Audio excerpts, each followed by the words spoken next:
Okay, today we're going to be learning Shabbat Daf Kuf Chaf Bet. Okay, we're getting into really basic topics of Masechet Shabbat right now. We were in the middle of talking about animals and whether one can kill animals on Shabbat. Before we start, I just want to talk about, I want to mention today's dedication. Today's shiur is dedicated in memory of Helen Glucksman, Chana Rachel Bat Moshe Aaron Alevi, Zichronah Livracha, the beloved grandmother of our teacher, Lisa Septimus, dedicated by Malki, Marcy, Rochelle, Sammy, and Gita. So now, we were talking yesterday about animals and whether one can kill animals or creatures, bugs, all those kind of things. And we saw that we ended with this idea of doing it lefi tumo, that maybe it's more accepted if one kind of just tramples on it rather than actually kills it.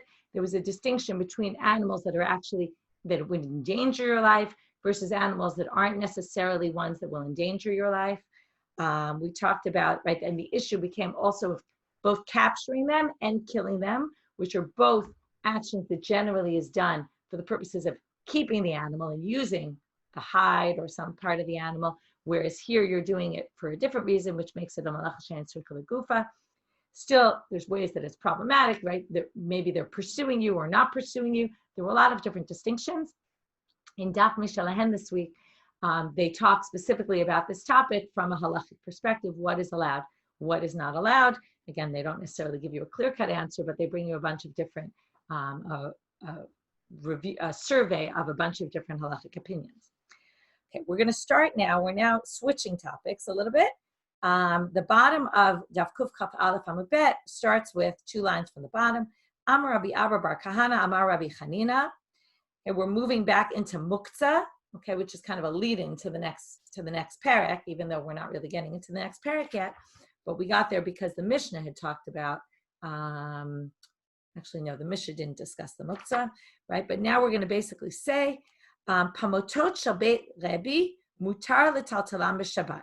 Are you allowed to carry the candelabra of the house of Rebbe? Okay, so now what's with the candelabra of the house of Rebbe? Rashi explains there were different kinds of candelabras. We talked about this actually in the past, which was if you have a candelabra that has made up of different parts, there's a concern that the parts might fall apart when you're moving it, and you might actually come to put it back together. So that's a problem. But in this case, it wasn't made of parts. So the question is, can you carry it? So he says, yes, you can carry it since it's not made of parts, and we're not worried it's going to fall apart. So now they say, Amar le Rabbi Zera benitalim biyado achat o b'shtei yadayim. Is this a case where it was carried in one hand, is it only one that's carried in one hand, or could it be something that you carry in 2 hands? Meaning, if it's very heavy, then maybe it's something that you don't intend to use at all, that you basically think, oh, I'm going to leave this in its place all of Shabbat. Now, if you have something that you don't plan to move on Shabbat, then it becomes some type of muktzah because you set it, right? What is muktzah? Set aside you're not planning to use. If you're not planning to move it because it's very heavy and it needs a bunch of people to move, then the assumption is that maybe that's muktzah and we're not allowed to carry it. So the question is, if it can be moved by only 2 people, does that already mean that it's muktzah? By the way, there's something similar, not because it's heavy, but for example, magnets on your fridge. Magnets on your fridge, there could potentially be muktzah because you set them aside, you put them on your fridge, and you're planning to keep them there. They're not things that you take off all the time, which means if you want to take them off on Shabbat, it might actually be a problem because it's something that you kind of set as, I'm not moving this. So Amar le ka'otan shel beit avicha. So this Rabbi Abba Bar Kahana, who said in the name of Rabbi Chanina that you can carry them, and then Rabbi Zera asked when they were carried in 1 hand or maybe even carried in 2 hands, he said, just like the ones in your father's house, which is a very helpful answer to Rabbi Zera because he knew exactly what he was talking about. But we, who don't know what kind of candelabra Rabbi Zera had in his house, are a little bit stuck. We don't really know what this means. So Rashi says, diktanot hayu, they were small. Okay, aval gedolot adam kovea lehem makom. So according to Rashi, this means small ones, big ones, already people set them aside, they can't be moved. But obviously, in many cases, as we've seen, some people say it's the exact opposite. Rabbi Zera was wealthy, and therefore the pamotot in his father's house must have been big. And if they're big, then he's basically saying even big ones can be moved. So we get to the opposite conclusion halachically, depending on how we understand this scenario. Another statement of Rabbi Abba Bar Kahana in the name of Rabbi Hanina. And this one is going to be exactly the same structure as the previous one. Amar Rabbi Abba Bar Kahana, Amar Rabbi Hanina, Chonot shel Beit Rebbe mutar letatalam b'Shabbat. He says these chairs that they used to carry, where they would carry people on them. You've seen them in movies probably, right? In the old Roman movies, they would carry people on these chairs. Those chairs one could carry on Shabbat. Amar le Rabbi Zera benitalim b'adam achat b'shnei b'nei adam. He asked the same question. You're talking about big ones that two people can move, or only small ones that one person can move? And he says the exact same answer, Amar le ka'otan shel beit avicha, which again is going to be translated in two opposite ways. Does this mean big or does this mean small? The third statement of Rabbi Abba Bar Kahana about Rabbi Hanina, Amar Rabbi Abba Bar Kahana, Hitir lehem Rabbi Hanina lebeit Rebbe lishtot yayin bekonot shel nechurim bechotam echad. So he says that Rabbi Hanina allowed, now we're moving into a totally different topic, which is what we call Yein Nesech. Okay, maybe this is why these statements were mentioned, because of the third one, even though it's not really our topic, but we are talking about things done by non-Jews. So our topic was all about if a non-Jew, right, we started with a non-Jew coming to put out your fire. There's another issue with non-Jews that comes up, is that you can't use wine. You can't drink wine, even if it's kosher wine, if a non-Jew was in contact with that wine, because there was a concern, particularly of the pagans, that they offered it up to their idols, to their gods. But there's a machloket between Rabbi Eliezer and the rabbis. If you seal it with one seal, is that enough? And then if they take your wine, it's sealed with one seal, can we assume they didn't touch it? That's Rabbi Eliezer. The rabbis disagree with him and say, no, one seal is not enough. It needs a double seal. Because one seal, theoretically, you can open it and seal it back again, only if it's double sealed. This is like double wrapped. I don't know, sometimes you get like the airplane food is all sealed in these plastics, and then there's another plastic on top, and it's so sealed that clearly nobody can come in contact with it. It sounds a little bit like that, even though obviously there's no concern that someone offered up to their God. But anyway, they say there's a machloket about one seal or two seals. So now they say, and we generally hold you need two.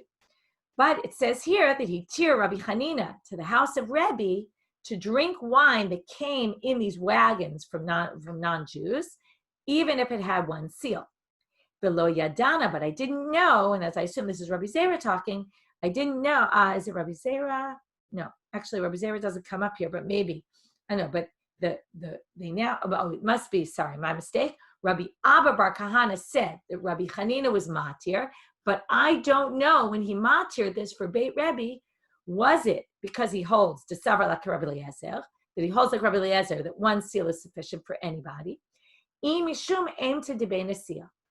it because he thinks that the non-Jews are fearful of the house of Rebbe, because Rebbe was the Nasi. Rebbe is Rabbi Yehuda HaNasi. Rabbi Yehuda who was the Nasi. The Nasi was the leader. He was a Jewish leader, but he also had a lot of political power and was well respected by the other people. So the issue is that maybe he was a unique situation where people were fearful of him because he was the Nasi, and therefore the non-Jews wouldn't touch the wine even if it had one seal. But for the average person, this wouldn't be true. And this raises a whole big question about, can we make a different law for a leader? Because, right, in general, we say the opposite. Right? The leader has to be more careful, because if we allow things for the leader, everyone will know about it and they'll think that it's okay for them.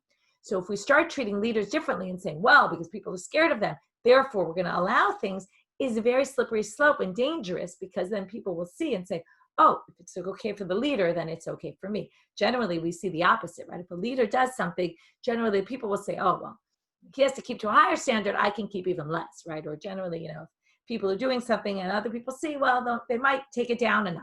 So here's the opposite, and it's kind of a dangerous thing to allow certain dispensations for the leader and not for the average person. So he basically says, I don't know what the scenario is, and therefore, it's tough to conclude. Okay, new Mishnah. Here we get into a very, very important issue about, we started with Amira La'akum, telling a non-Jew to do malacha for you. From here, we're going to move into, what if a non-Jew, you didn't ask the non-Jew to do work for you on Shabbat, but the non-Jew does work on Shabbat, either for you or not for you. Are you allowed to benefit from it?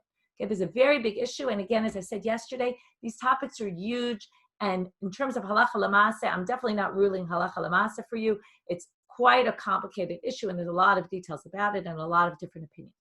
But what you're going to see today are the basics of the concepts that are taken under consideration when these things come up.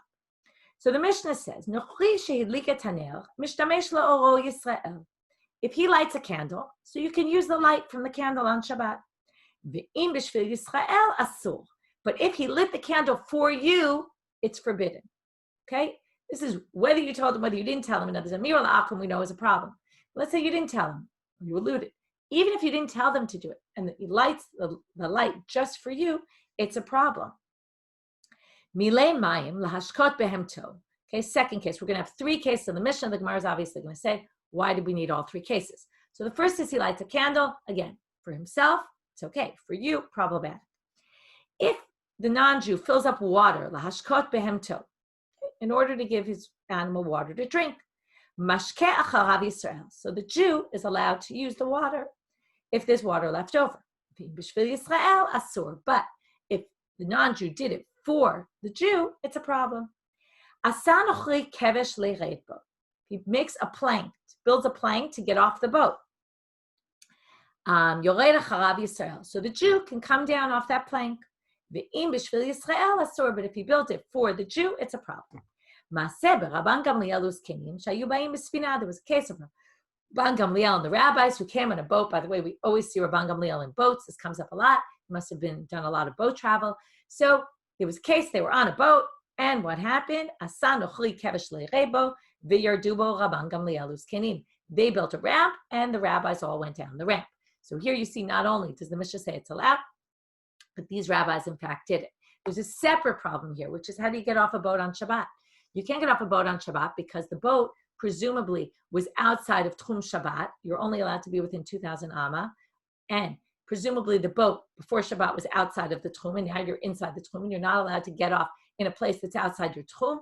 So some people explain that Rabban Gamliel had a measuring stick, and he knew that when Shabbat started, they were within the Tchum. And that's why he was allowed to get off the boat. Okay, that forget, this is kind of ignoring the Tchum issue. If the Tchum issue were a problem, then this would in fact be a problem. Now the Gemara says, Utsricha, why did we need all three cases? Di'yash me'ina ner, and this is classic now. We're going to go into why we need all three cases, and then this is classic where the Mishnah doesn't tell you the rules. The Mishnah tells you some cases, and then from those cases, you have to derive the general rules. And this is why it always becomes confusing what we do.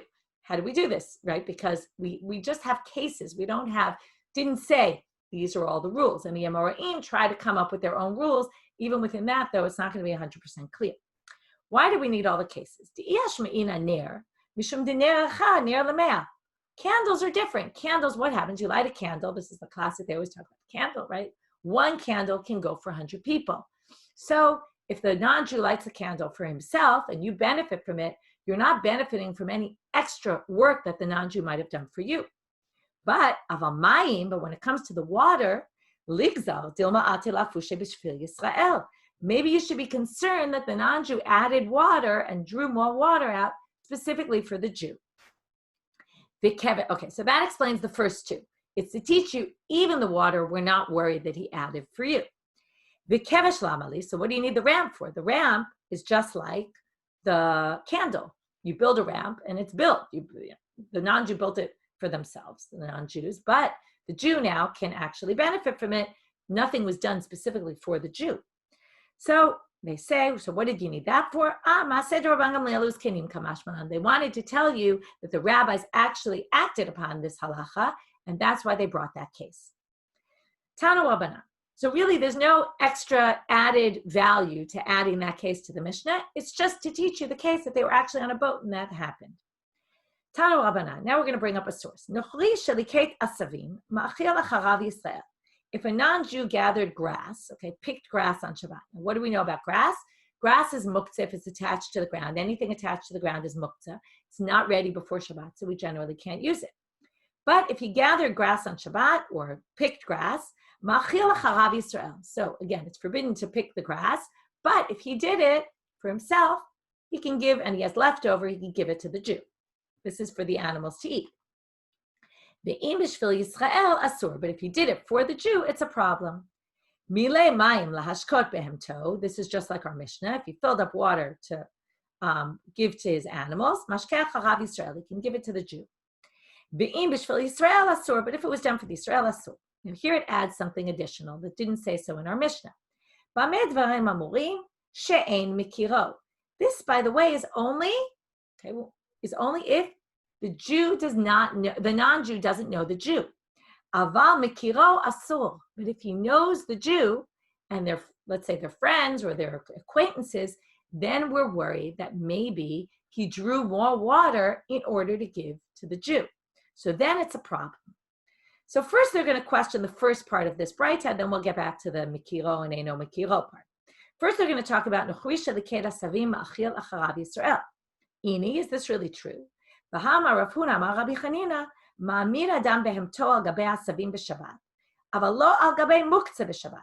You could put your animal next to grass on Shabbat, and if the animal starts eating from the grass, okay, fine, it'll eat from the grass, but not al gabei muktzah b'Shabbat. But you can't put the animal. Okay, what's the issue here?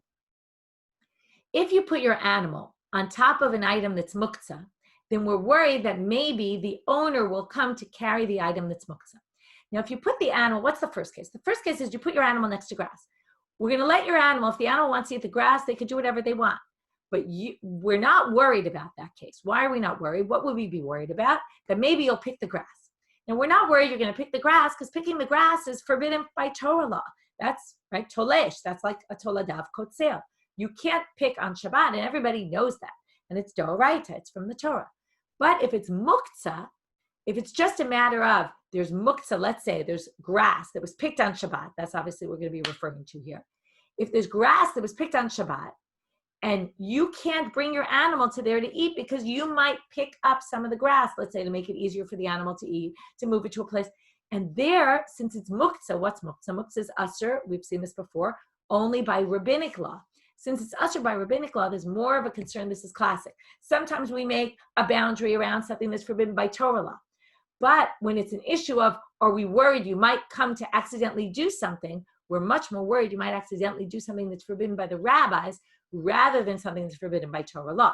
We're not worried you're going to come and pick that grass, but we might be worried that you're going to come to move grass that's already picked. So it sounds like you're not allowed to bring your animal next to grass that was picked on Shabbat. Okay, some people think that muktzah here, al gabei muktzah, means grass that was picked on Shabbat, and that's muktzah. Some people say we actually are referring to the muktzah, which means you can't bring the animal to the muktzah. The muktzah, I mentioned this before, but in case you don't remember, I'll repeat it. The muktzah was an area, and this is where muktzah, some people think this is where the word muktzah comes from.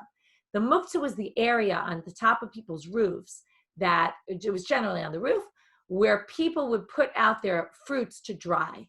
Okay, they would dry their figs or their dates, and they would dry them out on the roof.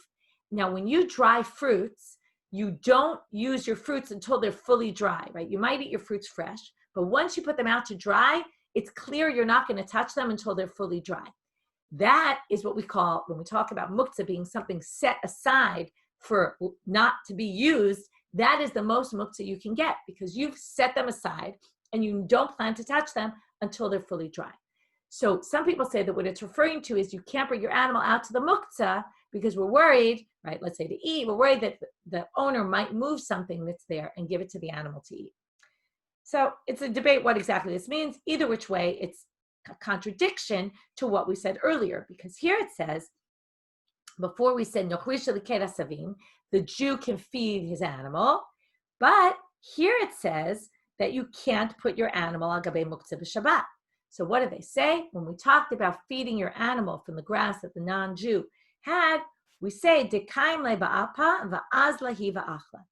The Jew puts the animal kind of in the direction to go toward the grass that the non-Jew picked, but az lahi va'achla, the animal goes on its own to eat, which basically means the Jew isn't allowed to go there by him or herself. The Jew just lets the animal go. It kind of puts the animal in the direction and says, go eat there, and the animal goes on its own. But the Jew's not allowed to go there because there is still this concern, as we saw before, that maybe the Jew will come to move the item that's muktzah, and therefore we don't want to allow that to happen. Amar. Now we want to deal with the second part of that Braita, which was, sounds at least to me much more interesting, which is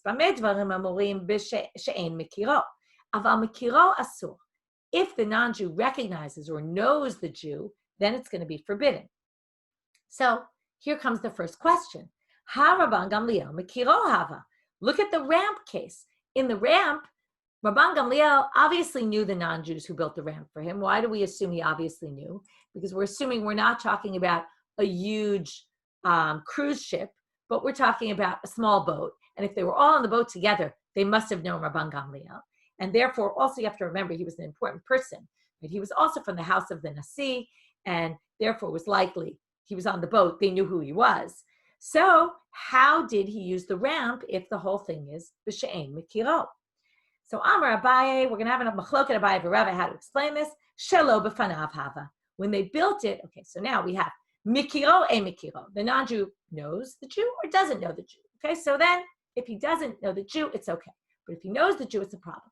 Abaye says, well, it's only a problem if the Jew was in front of him when he did it.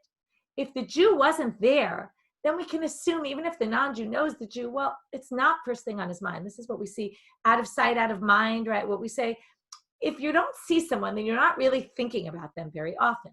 So therefore, even if he knew the Jew, but the Jew wasn't in front of his face at that moment, we can assume that he was doing things for his own sake and wasn't thinking about the Jew, and that's why the boat case is okay. That's Abaye's explanation. Rav Amar, afilu tema befanav, ner echad ner lemea. Rava says, wait a minute. This issue of mikiro, eno mikiro, is only, where do we talk about it? In the water case. It's only in a case where we're worried that the non-Jew is adding more for the Jew. But when you're talking about a case like the candle or the ramp, which is just like the candle, it's irrelevant whether the Jew is there, wasn't there, he knows the Jew, doesn't know the Jew, because even if he was thinking about the Jew, he was building it for himself. And once he built it, it's good for 100 people at least. Right? So therefore, that's not a question. You can't use the ramp case as a question for the water case, which would say that according to Rava, in the case of the ramp or the candle, it doesn't make a difference if the non-Jew knows or doesn't know the Jew. But when it comes to picking grass or drawing water from a well, then you would need, number one, doesn't know the Jew, right? Or knows the Jew, but the Jew isn't in front of the non-Jew at the time when he does it. So then the question is, do you need both or is one enough? Now we're going to raise a bunch of questions on either Rava or both on Rava and Abaye. Meitive. First they ask the following question. It says in the following source about that boat ride. There's another source that talks about the boat ride that Rabban Gamliel was on. Amar lehen Rabban Gamliel, ho'il v'shelo b'faneinu asa'o nered bo. Since you didn't build this in front of us, we'll go down the ramp, which seems to contradict Rava. Because Abaye said it must have been shelo b'fanav, that works perfectly. But Rava doesn't work perfectly at all. So, Ema, what will Rava say? You should read it as ho'il v'asa'o nered bo. It's true, Rabban Gamliel might have said, because you built it not in front of us, but he didn't mean that was a significant halachic reason. He really just meant to say, because you built it for yourselves, therefore we can go down it. Tashma, second source, if you have a city where Jews and non-Jews live in the city, there was a bathhouse that was open on Saturdays. If most of the city is nochuim, then mutar lerchotz ba miyad. As soon as Shabbat's over, you can go into that bathhouse, even though they heated up water on Shabbat, and that would be a malacha, to heat up water on Shabbat, and the non-Jew did it.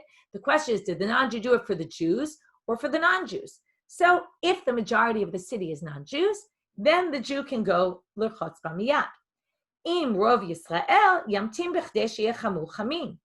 If the majority of the city is Jews, then you have to wait until the amount of time it would take for the non-Jews or for anybody to heat up the water after Shabbat. So let's say it takes an hour to get the water hot in the bathhouse. You'd have to wait an hour, and then you can go. And then even though they did it on Shabbat, you're not actually benefiting from work done on Shabbat because theoretically it could have been done after Shabbat. So what's the problem here? Well, the problem here is In the case of rov nochrim, you're allowed to go in there lechotz b'miyad, and you don't have to worry that maybe they're adding it for the Jew. Okay, so this goes against what Rav and Abaye both said, because here it's a case where they could be adding for the Jew. So what do we say? No, it's not a problem. You can say that the action was done for the majority of the people in the town, and the majority of the people are non-Jews, and therefore we can assume that they weren't thinking about the minority of people when they did it, and therefore you can go immediately and use the water.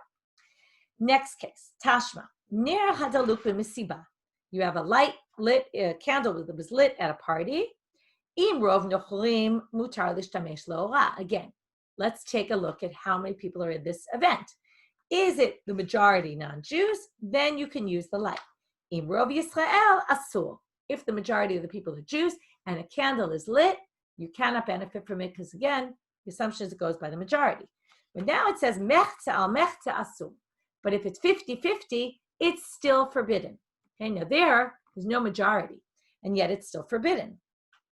So it sounds like, now you'd have to assume, again, Rashi says, here also it's like mikiro, because they're the majority. And what do you see, right? In other words, then it's still going to be forbidden, even if, one second,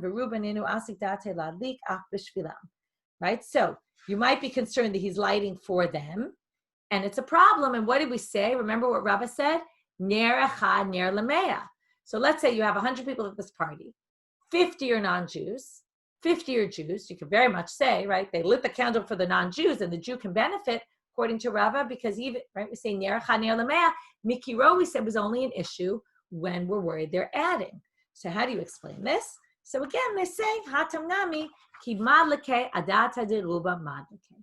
Again, they say, this candle that was lit at this party, I have to wonder what these Jews are doing at a party. I don't know exactly what this means. On a Friday night, they're hanging out at a party with Jews and non-Jews. It's interesting to see what exactly the reality here is, but maybe party doesn't exactly mean what we think party means. But anyway, they're in a room with a lot of non-Jews. Somebody lights a candle, and the assumption is, even though we say ner echad ner lemea, and even though we say, in that kind of case, you don't need to say, oh, only if the non-Jew doesn't know you. But yet, here it would be forbidden, because here it's not like a case of an individual non-Jew lighting a candle for him or herself, and we're benefiting. It's that there were a lot of people, and somebody lit the candle for all the people in the room, and the assumption is that who are they thinking about when they light it? The majority of the people. And in the case where it's 50-50, well, they're close enough to the majority that it's possible it was lit for them, in which case you can't benefit because we're assuming it was lit with you in mind, and that's a problem. Okay, again, you see how significant, which is a little bit different than we've been talking about Melechet Machshevet, but it's similar. How significant is what the intent of the person who did it was. What were they thinking? Shmuel ikla lebe Avin Toran. Now we're going to have a case. Shmuel goes to the house of Avin Toran. Atahu nochri, a non-Jew comes, Adlik shraga, he lights a candle. Ahadrinu Shmuel la'ape. Shmuel turns around the other way. He doesn't want to see the light at all. Okay, so he says, I can't benefit from this light because the non-Jew must have come in here to light the candle for Avin. You know, he's maybe his Shabbos guy, and I don't want to get any benefit from this. So what do we say? But then what happened? He sees the non-Jew pick up a document and start reading. Amar adate de nafshe hu da'adlik. He says, the non-Jew must have lit it for himself. Therefore, ahadrinu iu la'ape gabe shraga. He turned his face toward the candle and was willing to benefit from the light. So again, you have to figure out what the intent is. And this is one of the halachic things that come up, that if a non-Jew does malacha for you, it's much more permissible if the non-Jew is actually benefiting. Let's say you have a non-Jew living in your house and it's very hot and they turn on the air because they want to turn on the air and not because it's comfortable for them to have the air conditioning on. Then if they just walk into the room and turn it on for you and walk out, it becomes more halachically problematic because they're doing it just for you and not for themselves without getting benefit. So again, there's all different ways in which Amir al-Akim is allowed or not allowed, and a lot of it comes from these sugyot. Hadron lach kol kitve. With this, we finish that parak, and we're starting a new parak, which is all about muktzah. Kol akelim nitalim b'Shabbat. So if you didn't have enough of muktzah beforehand, we're going to now get into more muktzah. And this is very helpful because, again, it's going to allow us to be able to get into basic categories, what in muktzah is allowed or not allowed. So we have the general concept we're going to talk about right now is a kli shemelachto li'isur. That means a utensil that's generally used for forbidden purposes. Are you allowed to use it for other purposes? So now the question is, what can you do with this item? So the first question is, can you use it? We call it litzorech gufo. Litzorech gufo means you want to use it for using the utensil. Now, you want to use the utensil for its purpose, not for its forbidden purpose, but to do something with it that's permissible. That's going to be the most likely to permit. The next category that maybe is permitted is called litzorech mekomo. It's sitting on your dining room table and you want to set your table for Shabbat. So you want to move it, or it's on your bed and you want to go to sleep in your bed, or it's in your way. So that's called litzorech mekomo. We don't actually need the utensil, so it's less likely we're going to allow this. But there's scenarios where we say, no, even if you need the space, we allow you to move it. Again, whether we allow things litzorech gufo, mekomo, or the third category, which I'll talk about in a second, all depends on what category of muktzah it is and how muktzah it is on the level of, less muktzah to more muktzah. Okay, there's things that are the most muktzah, like I said in the past, are rocks, and like we talked about this muktzah that where they would leave the items, things that that don't have any purpose even on a regular day. They don't serve any purpose, and they're set aside, and you don't plan to use them at all. These are utensils that you might use. The question is just they're generally used for forbidden purposes, but maybe you could find some permitted purpose, and that might allow you to move it even if you just need the space and not just if you want to use it for its permitted purpose. The third category, which we generally do not allow, is to move it mechama letzel. That means you want to move it away from the sun into the shade. If the item, let's say you leave out your phone on Shabbat, okay, your phone might be in an in-between category between the first two that I discussed, because a phone is a kli shemelachto li'isur. On the other hand, it's something that we call, okay, I'm kind of just adding categories here for you. It's asur machmah chesron kis. It's something that's very expensive and you only really use for its own purpose. If something's expensive, like you have a super fancy camera, and you would never use it for holding down your papers on your desk because it's a camera. So it's it's worth a lot of money. So in that case, it's more muktzah than just a regular kli shemelachto li'isur because you wouldn't generally use it for other purposes. But let's say you leave out your phone or any kind of muktzah, okay, going back to just a regular kli shemelachto li'isur. If you leave it out on Shabbat and it's getting heated up in the sun and you want to move it into the shade. Now that is already less likely we're going to allow you because that really has nothing to do with you don't need it on Shabbat for any reason. You don't need it for itself. You don't need it for the space. You're just worried about what's going to happen to it. So that's much less likely to allow. Okay, let's start with the Mishnah. Kol hakelim nitalim b'Shabbat v'daltotehem imahem. Any kli, okay, and for example, we're going to say if it has a door on it, okay, so Rashi says like a shida teva umigdal, which we're going to talk about soon, like a chest, a box, or a closet that's portable.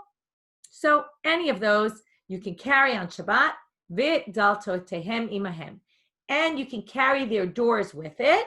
If you see the words b'Shabbat is in parentheses, there's a big debate about whether the word appears here or not. You'll see in the Gemara, it seemed like the word did appear to the Amoraim. They had this version of the Gemara that said b'Shabbat.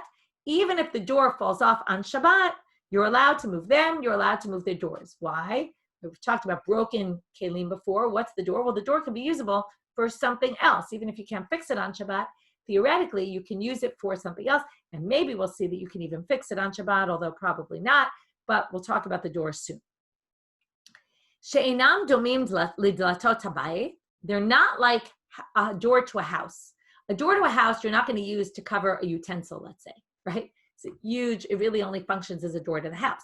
But a door to a box, meaning a cover, it's not really a door, they just call it a door, but a cover to a box you could use to cover something else. Even if it broke off the box, it might have some other use. So they say, the delet of the house, lefisha eina min hamuchan. That is not worthy for anything really, if it's out of its place.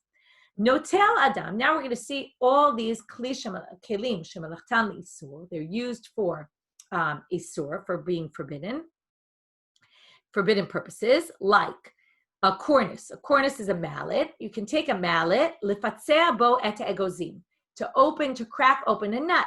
Okay, so you can take a mallet, which is generally used for building purposes. But if you want to crack open your nut, that's what we call Litzorech Gufo. Okay, that means for its own sake. Okay, what it doesn't mention here is the second category, which is Litzorech Mikamo, if it's in your way and you just want to move it out of the way. Right now, they're just talking about Litzorech Gufo. Kardom lachtoch bo et dvela. You can take an axe to chop the dvela. That's that fig cake that we talked about, where the figs are very stuck together. So if you need to kind of break it apart, then you can use an axe. Migera lagorbo et gvina. You can take a saw to cut your cheese. Magrefa ligrof bat hagorgrot. If you have a rake kind of thing, you can use this rake to sweep away the ashes, right? Or actually, no, here we mean, right, normally it would be for ashes. Here we say the grot, the pits. Rashi says from the chaviot, from the barrels. Okay, you want to sweep something away, you're allowed to sweep them. Et harechet ve'et hamalgez. Okay, this is the winnowing shovel that they use to throw up the, the shovel to move the dried figs from the bottom of the barrel, okay? The rechet and the mazleg, the malgez, okay, this is the winnowing shovel, or the malgez is like, it's funny, it sounds like a mazleg, but it's flipped, right? The letters are a little bit different. Malgez is like a pitchfork type of thing, a big fork, latet alav lekatan, to give a small child food. Okay, you might think, what are you doing with a pitchfork to give the kid food? So it was explained that you want to, they're far away from you and you want to kind of extend the food out to them. So you use this pitchfork. Etakush ve'etar karkar. Okay, there's a debate about which exact type of weaving implements these are. Either it's a reed that you're using for the spinning, and the karkar is the shuttle that you're using to put the threads through. There's some other interpretations of what exactly they are, but they're weaving tools. Litzchovbo, okay, it's you can use these to, what's litzchovbo? I assume to push something into its place or something, to spear fruit, okay, if you want to spear the fruit, so you can spear them with these implements. Machat shel yad litoba takotz, a needle in order to take out a thorn. Bishal sakain, that was a regular needle. What about a needle that you use for, to take out a splinter, right? That's what I meant by the coats. Shel sakain is for bags. If you're sewing a bag, it's made up of much thicker fibers, so it's a bigger needle that you're using. That you could use liftoch bo et hadelet. This is to jimmy a lock, okay? If you don't have the key, you want to jimmy a lock, you can use that. So we basically come up with all these implements that are klisha malachto isur. They're usually used for forbidden purposes, but we allow you to use them for permitted purposes. That's litzorech gufo. So the Gemara starts off and says, Kol kelim nitalim va'alfa pisha nitparku b'Shabbat v'lo mebaya b'chol. Right. So now, if you read the Mishnah, now it sounded like the Gemara had in front of it alfa pisha nitparku b'Shabbat, even if they broke on Shabbat. Now, even if means obviously if they broke on a regular day, and even if they broke on Shabbat. Now the Gemara doesn't like this. They say adrabah, it should be the reverse. B'Shabbat, if they broke on Shabbat, all the more reason we would let you carry them, as opposed to if they broke before Shabbat. If they broke before Shabbat, when Shabbat starts, this is a broken item. If it's on Shabbat, it breaks, then it's muchanim al gabei avihem. That means we always talk about muktzah, that what was its status when Shabbat started, ben hashmashot. So when Shabbat started, it was already part of what we call can be used on Shabbat because it was part of the kli. Then it broke. That would be all the more likely we would allow it. So why is it saying even if it broke on Shabbat when it really means even if it broke on a regular day, it should say. So, right, so they say, B'chol ein muchanim al gabei avihen. If they broke on a regular day when Shabbat comes in, they're no longer connected to their main item, and we shouldn't necessarily allow it. So Amar Abai rereads the Mishnah. Maybe this is why it's in parentheses, because it was later taken out of the Mishnah. So now the Mishnah reads the new way. Hachi Kamar. This is how you should read. Kol kelim nitalim b'Shabbat b'daltotehem imahem, af al pisha nitparku b'chol. It shouldn't mean af al pisha. It shouldn't mean af al pisha nitparku b'Shabbat. It should be even if it broke on a regular day, we still allow it. Because again, nitalim Shabbat. Why? Because this door that we said, this cover or whatever it might be, has use for, it can be used for other things. even if it broke on a regular day. Tano Rabbanan. Now we're going to have a braita about something similar. Delet shel shida v'shel teva v'shel migdal. These are always three things that go together. So we have a chest, a box, and a closet. If you have a door on it, no tzlim, you can take the door off its hinges on Shabbat, aval lo machzirim, but you can't put it back in its place. We don't yet understand why this is. We're going to get to it in the Gemara. V'shalul shel tarnagolim, if you have a door of a chicken coop, lo no tzlim v'lo machzirim, you can't take it off and you can't put it back. Bishlama shalul shel tarnagolim, we understand when it comes to the chicken coop. Kasaval, kevan d'mechaber ba'ara, yesh binyan b'karka v'yesh stira b'karka. Now we're moving off of muktzah into building. So if this door falls off and you want to put, right, and we started with the door falls off, can you move the door at all? But now we're going to talk about, can you actually put it back in its place? If it's something that's attached to the ground, then you're not allowed to put the door back in because that's building. And you're not allowed to take the door off its hinges because that's stira, that's undoing building, right? That's the undoing. Those are two malachot, right? Taking something apart. And you can't take something apart if it's attached to the ground. Ella, but what we don't understand, right, I'll just remind you, Lemma Structure means we're going to take a list of things that we mentioned. We're going to say, this makes sense because blah, blah, blah. This doesn't make sense because blah, blah, blah. And then it almost always ends with, but we can explain that difficulty also. So Ella, shel shida v'shel teva v'shel migdal my kasaver. What does he hold? Why does he say? Because here we have an in-between. You can take it off, but you can't put it back. Ikasaver, if he holds, yesh binyan b'kelim, yesh stira b'kelim, and as the author of this braita holds, that there's no problem. Yesh binyan means there's an isor malachav binyan even in a kli. We saw this whole machloket before. Is binyan only in things that are attached to the ground, or is it also building a utensil? If you create a utensil, are you obligated because you built something? Are you obligated because of the malacha boneh? Or if you finish it, are you only obligated when you finish it because of makeh b'patish? So do we say yesh binyan b'kelim v'yesh stira b'kelim? So if there's binyan, then there's stira, which means that if you can't build it, then you can't put it back together, then you also can't take it apart. And that's not what the braita said. So it can't be that. The ain stira b'kelim v'ain binyan b'kelim, and if you say neither of these apply when it comes to kelim, well then, if there's no stira, and that's why we allow you to take it apart, then theoretically there should be no binyan, and you shouldn't be allowed to. I'm sorry, I said it wrong, right? No tzlim. It's the opposite. If there's no binyan, then no. If there's no stira, and that's why we allow you to take it apart, then we should allow you to build it also. And here it says you can take it apart, but you can't build it. So Amar Abaye Lo'olam Kasavar Yesh Binyan B'Kelim V'Yesh Stira B'Kelim. So really, according to Abaye, we're going to see two opinions, Abaye and Rava. According to Abaye, there is an issue of binyan b'kelim. You cannot build a kli. Vishenitz lo ka'amar. It's not talking, and if there's binyan, then there's stira, which means you're not allowed to take the door off. So why did it say you could take the door off? He says, it didn't say you could take the door off. You read that, but that's not what it really meant. What it really meant is if the door came off, you cannot put it back. That's what it meant to say.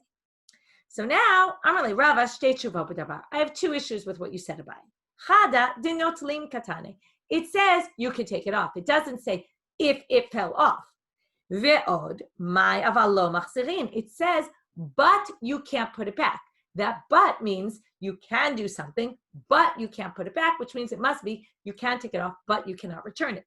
So Rava doesn't like what Abaye says. Rava gives his own answer. Elamar Rava kasavar ein binyan b'kelim ve'ein stira b'kelim. There is no such concept of building when it comes to utensils. Building is something we do for things attached to the ground. We build houses, we build buildings, but we don't build kelim. That's not called building. That's called something else. In which case, why can't you put the door back if it falls off? Theoretically, you should. It's a gzera de Rabbanan. The rabbi said, don't do this. Shema yitaka. We're worried you're going to hammer it into place, and then you'll be obligated because of makeh patish, putting the final blow. That's the concern. We're concerned that if you put it back, right, there's two ways to put a door. You could just stick it back on the hinge, which is not a problem, but because ein binyan b'kelim. But if you start hammering it into place, then we're worried. Okay, then you'll be over on makeh patish. Okay, last part for today, notel adam kornus. Okay, you could take a mallet in order to crack open nuts. Amar Rav Yehuda, kornus shel egozim lefatzea bo'at egozim. Aval shel napachin lo. Rav Yehuda disagrees with the pshat reading of our Mishnah, and he says we're not talking about a mallet used for building or a mallet of the napachim, of the glass blowers. We're talking about a mallet that was used for nuts, a nutcracker.